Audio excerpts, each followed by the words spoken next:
del desabasto. Desabasto en el sector salud muy general.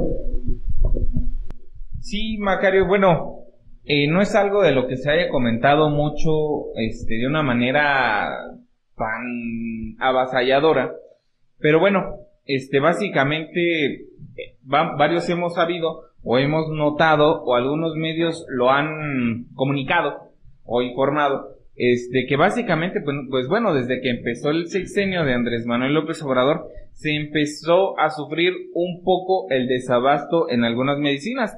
Tal es el caso, por ejemplo, de algunos retrovirales, ¿no? Que es el medicamento o el tratamiento que utilizan las personas que tienen o padecen VIH, SIDA, y que bueno, pues es un tratamiento con el cual ellos se mantienen con vida. Obviamente son tratamientos más o menos caros y con los que seguramente la mayoría de la población no podría estarlos comprando semana con semana, quincena con quincena, y más bien estos pues eran dados por la seguridad social que tenemos aquí en México. Háblese de el ISSSTE, del IMSS y en algunos casos lo que cubría el Prospera, ¿no? Que ahora se va a llamar IMSS Bienestar, sí, que es esta parte que va a cubrir Andrés Manuel López Obrador como parte de sus programas federales. Pues bueno, es bien conocido por todos que bueno, hubo un poco de desabasto de medicamentos, hubo personas que lo llegaron a sufrir, pero bueno, no nada más era el de tener un desabasto por tener un desabasto, porque bueno, aparte de las tareas administrativas que deben de tener todos los funcionarios públicos que están trabajando en el gobierno federal, de requerir, de hacer las compras con meses anteriores al tiempo que vayan a utilizar las medicinas. Aparte de todo eso, pues bueno, se estaba intentando cambiar el tema, ¿no? Se estaba intentando cambiar la manera en cómo, pues bueno, se estaban comprando estas medicinas, cómo se repartían y todo lo que tenía que ver, ¿no? O cómo está el tema, Emanuel. Bueno, más que nada se empiezan a develar cómo actuaban las farmacéuticas mexicanas con contratos leoninos, y cabe mencionar que no son las únicas farmacéuticas, ya también en Sudamérica se denunciaban a Pfizer, a Novartis y a Roche, que son las farmacéuticas más grandes del mundo, y que sus ganancias ascienden a 129 mil millones de dólares.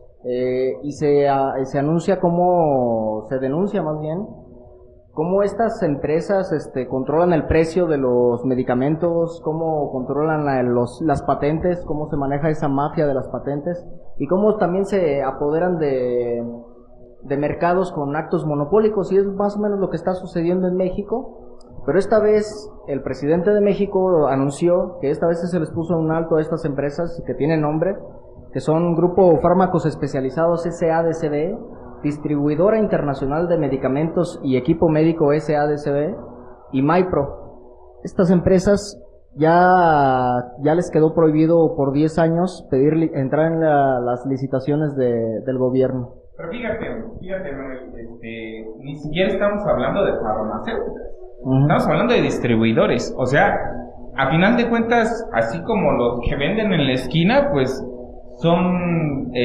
terceros en la cadena de distribución, el cual pues ellos a lo que se dedican es a comprar las medicinas, quién sabe a qué precio, seguramente baratas porque sí, compran muy buena cantidad de medicinas, y después de eso pues ofrecérselas al gobierno, pero al gobierno se las ofrecían en una cantidad de 50 veces su precio, ¿no? Recordemos por ejemplo cuando Andrés Manuel López Obrador, cuando estaba en gira, incluso antes de haber estado en gira, pues decía, a ver cómo es que una medicina, un paquete de medicinas que es muy conocidos aquí por los mexicanos desafortunadamente, que es la metformina, esta medicina que se utiliza para el tratamiento de la diabetes mellitus, pues bueno, esta generalmente en cualquier farmacia cuesta 20 pesos, incluso menos, en algunos. Es podríamos decir, una medicina muy barata, ¿no? Seguramente hay gente que no podrá comprarla, pero para eso existe la seguridad social. Pues bueno, esta medicina que hablábamos de que costaba 10, 20 pesos, que cuesta 10, 20 pesos en las farmacias, pues estos distribuidores se la vendían al gobierno de México en 200, 300 pesos, la caja. Imagínate cuánto dinero se estaba desperdiciando o cuánto dinero se iba a manos de muy pocas personas de una manera injusta para poder tener distribución de medicamentos, ¿no? Por parte del gobierno. Y recordamos en el Huachicol, ¿no? Cómo hubo gente que ante el desabasto decía, bueno, yo voy a llegar primero a la gasolinera, voy a comprar toda la gasolinera que pueda y después la voy a vender a precio inflado. Esto más o menos era lo que hacían las farmacéuticas, acumulaban productos y después cuando se daban la necesidad de que necesitábamos un producto médico, pues estas salían con que, aquí yo lo tengo y te lo vendo a 50 veces su precio, ¿no? 500%, y el gobierno lo pagaba porque ya era un acuerdo que de este monopolio, ¿no? Afortunadamente ya están cesadas estas licitaciones y eso nos deja así el gobierno ahora va a poder encontrar un sistema de distribución, encontrar un sistema de compra de los medicamentos que van a hacer falta y de acuerdo a los nuevos parámetros, porque también se nos decía que antes estaba esto del paquete básico, que era comprar los medicamentos más básicos, y ahora ya se nos está diciendo que el gobierno va a invertir más en productos más especializados, ¿no? Como bien lo decía Pompa, el retroviral del síndrome de inmunodeficiencia humana. Entonces va a haber un cambio aquí, y aparte de que se está viendo lo de la austeridad también en el IMSS. Entonces, ¿lo de qué? En el IMSS, que ya también, ¿no te acuerdas que el antiguo director también renunció que porque decía que era inhumano los recortes que estaba haciendo Andrés Manuel López Obrador al sector salud? Entonces, son retos que tiene ahorita el sector salud mexicano, y la expectativa es muy alta. La expectativa de Andrés Manuel es tener un modelo que vaya encaminado a parecerse a los modelos nórdicos, él los menciona, que yo también podría mencionar el sistema cubano, que también es gratuito y también está muy a la orden de los ciudadanos, pero el reto es muy grande y los problemas del sector salud en México son muchos. Ahí está el reto de esto. Bueno, esto del desabasto, de la falta de medicinas en el IMSS, en el ISSSTE, en cualquier hospital público, pues ya viene pues de muy atrás, ¿verdad? Por eso ahora que viene el gobierno del cambio, la gente se desespera sin tener en cuenta pues que es un proceso que quizá cueste un poco de tiempo llevarlo a cabo, ¿verdad? Por esto de que pues estaba muy viciado el sector salud en la compra de los medicamentos. Y si nos estamos sorprendiendo con lo que está pasando con los medicamentos, pues nos vamos a ir de cabeza cuando veamos nuestra realidad en cuanto a equipo médico, porque la realidad en el equipo médico aquí en México es que el IMSS no te va a rentar el equipo, y ese equipo especializado, por ejemplo, para neurocirugía, para enfermos de cáncer, son siempre equipo que tienes que ir a rentar a hospitales en México DF, a hospitales en Guadalajara, a hospitales en León, Guanajuato. Entonces son muy pocos los hospitales y son siempre privados, que por ejemplo te dicen, no, mira, aquí tenemos al neurocirujano, pero no tenemos el equipo necesario para aplicarte la cirugía. Vas a tener que rentarla a 250,000 pesos a X hospital de México. Y esto hace que muchos hospitales no tengan el equipo necesario para llevar a cabo las intervenciones a tiempo y en su debida forma, pues, porque los hospitales de México están muy olvidados en cuanto a equipo. O sea, tenemos nada más lo básico. Fíjate que más o menos el monto al cual se refiere Andrés Manuel López Obrador es alrededor de 90,000 millones de pesos al año, aquellos recursos que se robaban básicamente pues en estas compras de medicamentos, ¿no? Esto quiere decir, bueno, muchísimo dinero, ¿no? En el cual decimos, pues, compraban la medicina a un sobreprecio muy, muy, bueno, increíble. Obviamente, bueno, estos distribuidores, estas empresas distribuidoras se hacían ricas y a final de cuentas, pues eran las únicas empresas que podían vender, ¿no?, estos medicamentos, y hubo un chantaje. Estos meses hubo un chantaje en el decirle, pues bueno, si no me quieres comprar al precio que te estoy vendiendo, considerando que pues es un precio muy alto, pues no me compres. A final de cuentas, pues los muertos son tuyos, ¿no? De una manera perversa se hace este tipo de chantaje, en donde Andrés Manuel López Obrador pues sale al quite diciendo, si es necesario, pues Marcelo Ebrard se va a ir a comprar medicinas al extranjero para encontrarlas más baratas, si es que estos empresarios no quieren vender a ese precio, ¿no? Y por ahí tú decías que, bueno, de esta manera también, pues bueno, hay algunas empresas que se identificaron y se les va a cancelar su participación en estas compras que hacía el gobierno federal, ¿no? Por ejemplo, el gobierno federal compra alrededor de 15,000 medicamentos, ¿no? Independientes, o sea, cada uno de esos 15,000 es un medicamento, pero solamente 1,865 es medicamentos para una cosa, o sea, podemos decir un retroviral, algo así, algo muy específico, como estábamos comentando, y todas las 12,684 son fármacos auxiliares de diagnóstico, instrumentales, equipo médico, material de curación, osteosíntesis y endoprótesis, ¿no? Pues básicamente todas estas cosas que usan los hospitales muy seguido.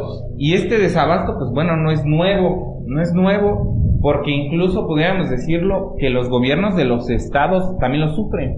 Y lo sufren de una manera incluso peor, ¿no? Que el gobierno federal. Porque bueno, imagínense, si ya se vieron que pareciera ser que el sector salud es una de estas tantas cajas chicas de los gobiernos, imagínense lo que no han hecho en los gobiernos de los estados. Vamos a ser serios. Por ejemplo, en Veracruz, cuando estaba Javier Duarte, pues se les dio, en vez de darles quimioterapias a los niños con cáncer, pues bueno, se les dieron agua con alcohol o agüita con, ¿cómo le dicen? Pues solución salina, sí. Solución salina, agua con sal, básicamente, que pues bueno, eso no te sirve para combatir el cáncer, ¿no?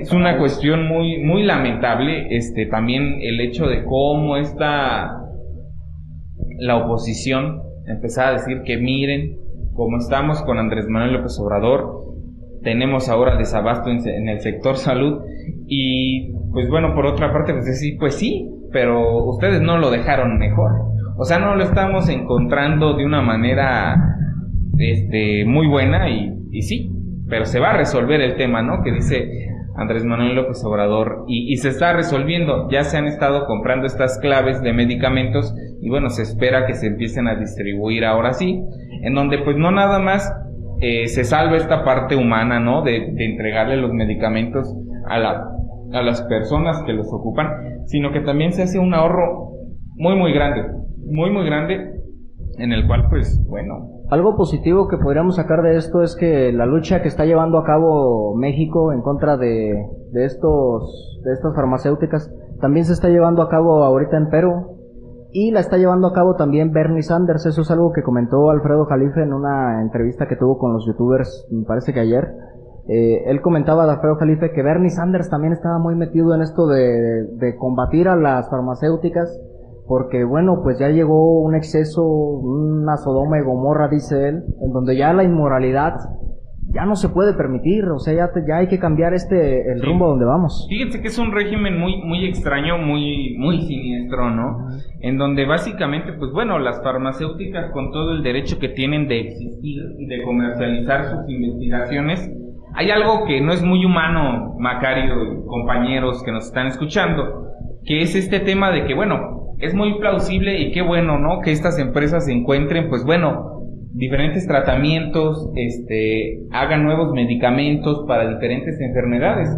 Lo que sí no es, para nada bueno, o lo cual no es para nada moral ni honesto, pues es que defiendan sus principios activos, que es básicamente la fórmula que ellos encuentran que pelea contra la enfermedad, pues por tantos años, ¿no? Y hace varios años, si no me equivoco, aproximadamente unos 4 o 3 años, pues bueno, hubo peleas legales en Estados Unidos por cuestiones de farmacéuticas, en donde un nuevo director, un CEO de allá de Estados Unidos, que acababa de tomar posesión de su farmacéutica, había decidido que, bueno, iba a subir el precio de muchos de sus medicamentos, y la gente, allá no existe la seguridad social como aquí, existe de una manera muy muy limitada, pues salía a la calle a protestar que estas personas no podían hacer negocio, obviamente lo hacen, de las enfermedades, y no podían dejar morir a las personas nada más, pues para ganar mucho más dinero, ¿no? Es un tema que incluso entró en la campaña ahora de Hillary contra Donald Trump, pero pues bueno, a final de cuentas Donald Trump ahí sacó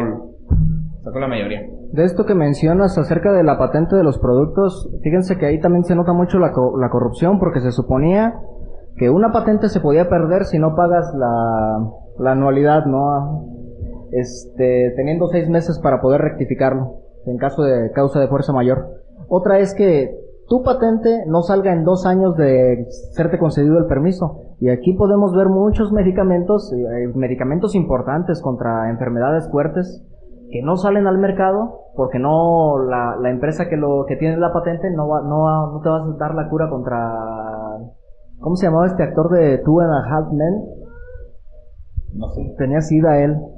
Sí, no sé.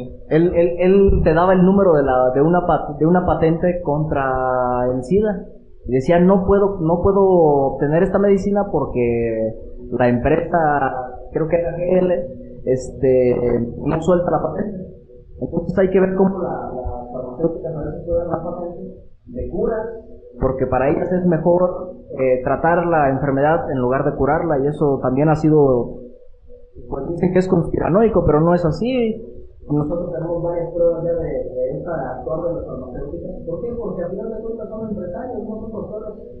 Un doctor cura, ¿no? Que él, ante todo, va a salvar la vida humana. Los empresarios curan que van a ganar mucho dinero y eso es lo que esperan. Y hay un problema aquí, en el aspecto de que los empresarios que son dueños de hospitales atienden esto como un negocio, no como un servicio público, no como un servicio a la comunidad, sino como una forma de ganar dinero, no a costa de la necesidad de las personas, que siempre va a ser la salud.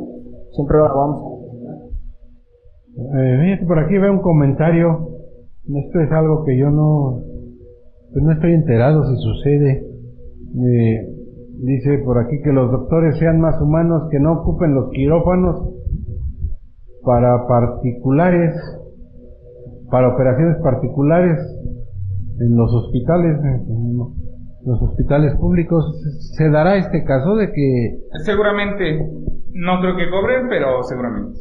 Sí, también existen estos casos en los que, por ejemplo, alguien recibe a un... ¿Cómo se le dice? Llega a decir cliente.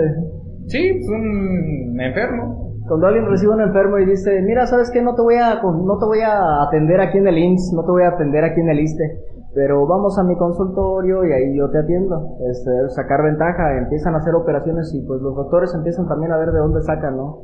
Todos sabemos que, como lo dice bien el presidente, si hay corrupción arriba, pues los de abajo agarran confianza y dicen, vamos a hacer aquí, yo también voy a hacer mi negocito, voy a hacer mi forma de ganar dinero, van a ver que yo también soy muy inteligente y que me las puedo arreglar para evadir, para engañar al sistema, ¿no? Entonces yo creo que a eso se refiere él, en cuanto a que muchos hay dentro de los hospitales actúan como independientes y empiezan a tratar enfermos por cuenta propia, cuando lo que deberían de hacer es tratarlo por medio de la institución pública y por medio del servicio que está otorgando el gobierno y asegurarse de que el servicio sea correcto. Sí, pues sí, el sector salud es de las cosas más importantes para la población, ¿verdad? Y qué bueno que Andrés Manuel está atendiendo principalmente estos problemas que se están dando Hay una cosita más que también se debe checar en el aspecto del sector salud, y es la responsabilidad del doctor para cuando la cirugía falla. Cuando se muere el paciente, pues muchos doctores también ya han estado diciendo, me demandan y yo lo único que hice... Mejor no lo opero. Pero ¿y qué pasa con el doctor? Yo no pude hacer la cirugía correctamente ni en los tiempos correctos porque no teníamos el equipo, no teníamos los medicamentos, pero después el familiar del fallecido, pues sí va a llegar y va a desatar todo su enojo, toda su frustración por su pérdida contra el doctor, y eso pasa muchas veces. Entonces también hay que cuidar que nuestros doctores no sean como los militares, ¿no? Que van con miedo a hacer su trabajo. Tienen que tener también garantías para ellos mismos, y por ejemplo, pues en las empresas lo que se hace es que la empresa es la que responde, no el trabajador. ¿Por qué tiene que responder el doctor y no el hospital, en este caso? También por decirlo, en el Instituto Mexicano del Seguro Social se da otro caso, Juan Manuel, que tú sabes que cuando egresa un médico de una facultad de medicina tiene que ir a prestar su servicio social a diferentes comunidades En Michoacán se da mucho el caso de que se van a prestar su servicio a comunidades muy apartadas, donde no cuentan con absolutamente ninguna facilidad para casos de emergencia. Sin embargo, tienen la responsabilidad, por decirlo en el caso de las mujeres embarazadas, de llevarlas casi de cargarlas, por decir, de irlas a buscar para que reciban atención. Y fíjate, Macario, que... O sea, que todas esas cosas están mal, Miguel. Fíjate, Macario, por sí, esto, claro. Lo que comentaba Emanuel, cierto, es como, ¿cómo va a ir un médico a prestar ¿cómo va a prestar su servicio si va con miedo? ¿Verdad? Como se dio con los soldados en la Huacana, ¿verdad? ¿Cómo va a volver un cuerpo del ejército a actuar en una situación si con que se alborote 2 o 3 que quizás son incitados también por malandros? Se te echan encima todos. Sí. Y fíjate, Macario, que este tema es algo muy importante lo que tocas, ¿no? Yo creo que no nos sentiríamos aquí con facultades de comentarlo, pero tal vez para un futuro no. El caso de que el sector salud aquí en México mayormente se mantiene gracias a estos pasantes y estos prestadores de servicio social, ¿no? Hablando pues de médicos en formación, de enfermeros en formación, odontólogos, todo, ¿no? Todo lo que en relación a eso. Y ahora pues bueno, ha habido mucho ruido, incluso, Macario, de que pues se les iba a reducir las becas y cuestiones por el estilo, que bueno, en algún momento se han desmentido estas informaciones diciendo no se van a reducir las becas. Lo que se va a reducir, bueno, es al personal de confianza que está trabajando, ¿no? En las dependencias del sector de salud, que generalmente el personal de confianza, pues bueno, son los jefes, ¿no? Y personas que llegan a ocupar un cargo durante 6 años aproximadamente, ¿no? Que es cada cambio de gobierno, porque de esta manera, pues bueno, los gobiernos le ponen su toque a su administración, ¿no? Que es, pues, con sus trabajadores. Ahora, pues bueno, hay algunos que se van a quitar, pero también está el caso incluso de algunos que sí son personal de confianza o trabajadores eventuales, Macario, en donde, pues, bueno, también son doctores o también son enfermeros, ¿no? Son eventuales, que tal vez esto de eventuales ya pareciera nada más una manera de decirlo, porque pues ya llevan 10, 20 años trabajando como eventuales, ¿no? Entonces, yo creo que hay que revisar esa parte también, hay que comentarla en un próximo programa y a ver si encontramos por ahí alguien, ¿no? Que sea médico, no chapas, alguien que sepa de... Alguien que sí sepa, sí, porque hay mucho de qué hablar por parte de lo que pasa al interior de los hospitales, por ahí... Los casos de acoso sexual también a las compañeras médicos, o sea, es un pudridero lo que es el sector salud que pues uno ni se imagina, ¿no? Vamos a tener que ser muy pacientes también, yo es lo que siento que tenemos que ser, porque pues es una gran lucha, ¿no? La que se está echando encima el gobierno federal y hay que apoyarlo como ciudadanos, hay que recordar que estamos apoyando a compatriotas médicos, a compatriotas también que sufren de enfermedades, a compatriotas militares. Y siempre hay que echar la mano y hacer nuestra parte como ciudadanos, ¿no? Sí, yo quisiera concluir, Macario, el tema de que, bueno, esta cuestión del desabasto de medicamentos lo podríamos ver como una de estos frentes que Andrés Manuel López Obrador ha abierto en contra de la corrupción y a favor del buen gobierno y la austeridad republicana, ¿no? Y justo en este frente que se ha abierto en contra de la corrupción, que es el costosísimo precio de los medicamentos, se abre un nuevo tema, que es esta corrupción ya a niveles, como tú lo mencionabas, es casi igual que la medicina, pero esto ha causado muchísimo más ruido, ¿no? El caso de Odebrecht, el caso Lozoya Ancira, OHL, Enrique Peña Nieto, Carlos Salinas de Gortari, se hace la lista larguísima, Macario. El caso Emilio Lozoya hoy por hoy está en boga en los temas, Macario.